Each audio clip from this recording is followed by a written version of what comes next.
Good evening, my dear students. Welcome to Shri Vijay Sir YouTube channel. Yesterday, UNESCO World Heritage 48th Committee session conducted in Busan, South Korea. In this session, the Sarnath, the Indian famous place, a famous Buddhist pilgrimage center, Sarnath recognized by UNESCO as a World Heritage Site. Sarnath was the 45th Indian site recognized by UNESCO as a World Heritage Site. It was the very famous Buddhist pilgrimage center in India. Mr. Lord Buddha, after his enlightenment, he preached his first sermon held on Sarnath at Deer Park. To his 5 disciples, Kondana, Bhadia, Vappa, Asagi, Mahanama.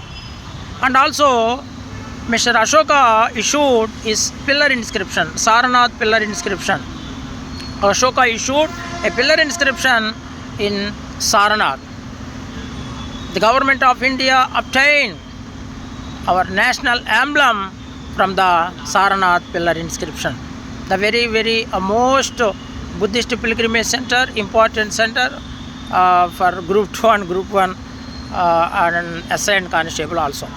నిన్న జరిగినటువంటి బుసాన్లో, south కొరియాలో బుసాన్లో జరిగినటువంటి 48వ UNESCO ప్రపంచ వారసత్వ కేంద్ర committee సమావేశాల్లో భారతదేశానికి సంబంధించినటువంటి సారనాథ్ను ప్రపంచ వారసత్వ కేంద్రంగా ప్రకటించడం జరిగింది.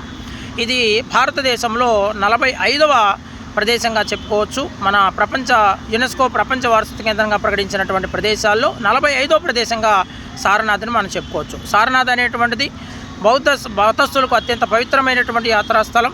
మరి బుద్ధులకు జ్ఞానోదయం అయిన తర్వాత మరి ఈ సారనాథ్లోని జింకల వనంలో తన 5గురు శిష్యులైనటువంటి కొండన, భదియా, వప్ప, అసగి, మహానామ అనేటువంటి 5గురు శిష్యులకు తన తొలి బోధన అందించడం అనేటువంటి జరిగింది.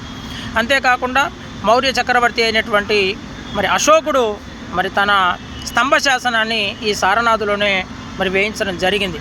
ఈ సారనాథ్ స్తంభ శాసనం నుండే భారత ప్రభుత్వం అనేటువంటిది మన నేషనల్ ఎంబ్లమ్, అదే మన జాతీయ చిహ్నాన్ని మరి ఎక్కడి నుంచి స్వీకరించడం అనేటువంటి జరిగింది.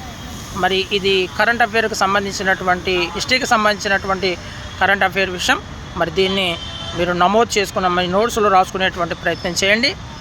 మరి మరిన్ని వీడియోల కోసం మన ఛానల్ని సబ్స్క్రైబ్ చేయండి.